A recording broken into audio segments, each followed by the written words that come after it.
Hampir. The Indonesian for almost. Only a letter away from vampire or vampire, the blood-sucking demon. What does it mean to be happy? Also, what does it mean to be almost happy? To almost get in. To be almost accepted. To be almost there. But at the same time, to be not there. To be not accepted. To be not in. So, in a world where we celebrate Disney-fied heterosexualities, for queer folks, what is happiness? Often, it becomes the blood-sucking demon, the vampire, the hampir. Magandang araw sa lahat! Ang binasa natin sa simula ay matatagpuan sa unang bahagi ng akdang Cherita Cherita Bahagia, Hampir sa Lerunya, o sa Ingles ay Happy Stories Mostly. Isinulat ito ng makata at kwentistang Indones na si Norman Erickson Pasaribu. Ngayong araw, pag-uusapan natin si Norman Erickson bilang manunulat na bahagi ng komunidad ng LGBTQ+.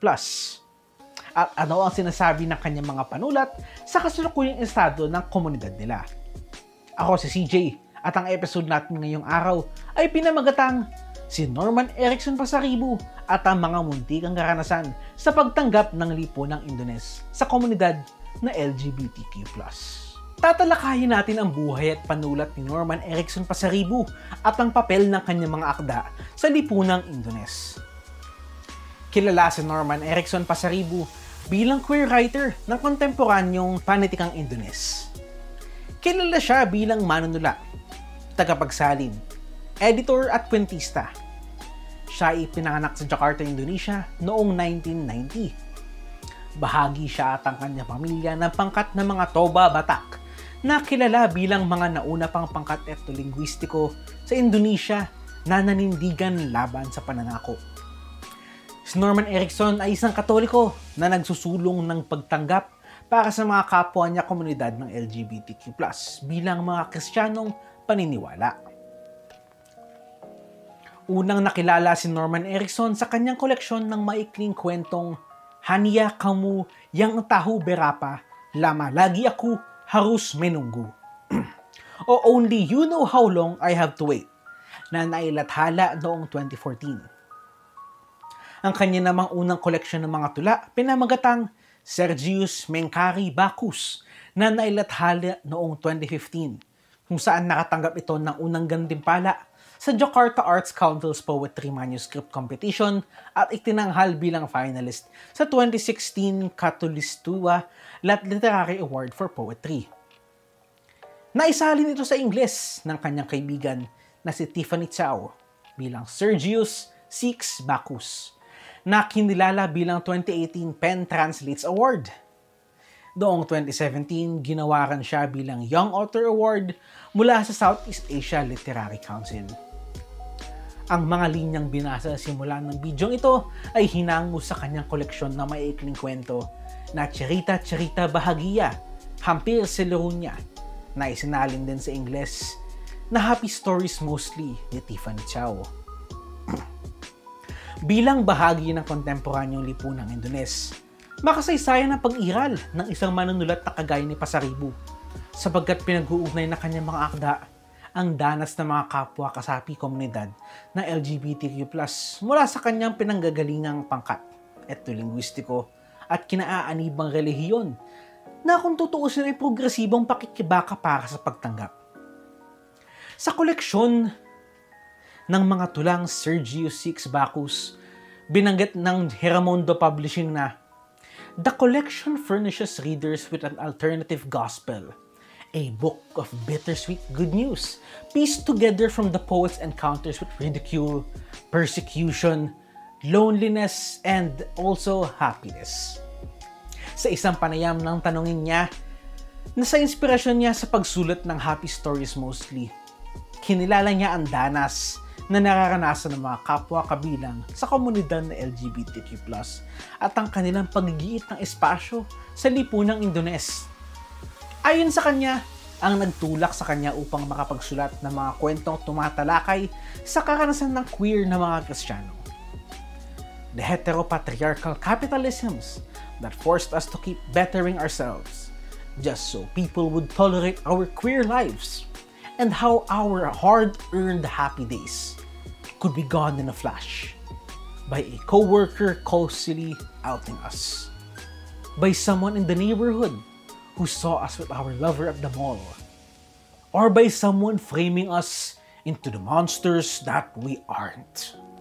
Isang malinaw na pagtatangka ang ginagampanan ni Norman Erickson at ng kanyang mga akda na igiit ang pag-iral at umangkin ng espasyo sa isang lipunang nasa pangangwestiyon pa rin sa identidad ng mga kasapi ng komunidad ng LGBTQ+.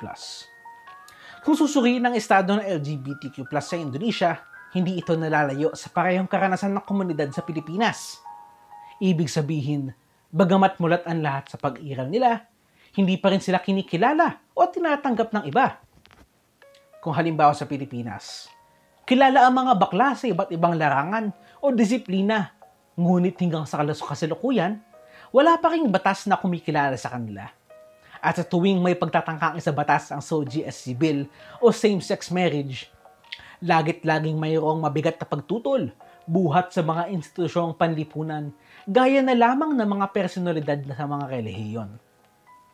Ganito rin sa Indonesia. Si Norman Erickson mismo ay isang Katoliko, kaya't nariyan ang danas niya sa isang konserbatibong pananaw ng tradisyon ng relihiyong inaaniban. Gayunpaman, kinikilala ng iba't ibang pangkat etnolinguistiko sa Indonesia ang ikatlo o higit pang kasarian.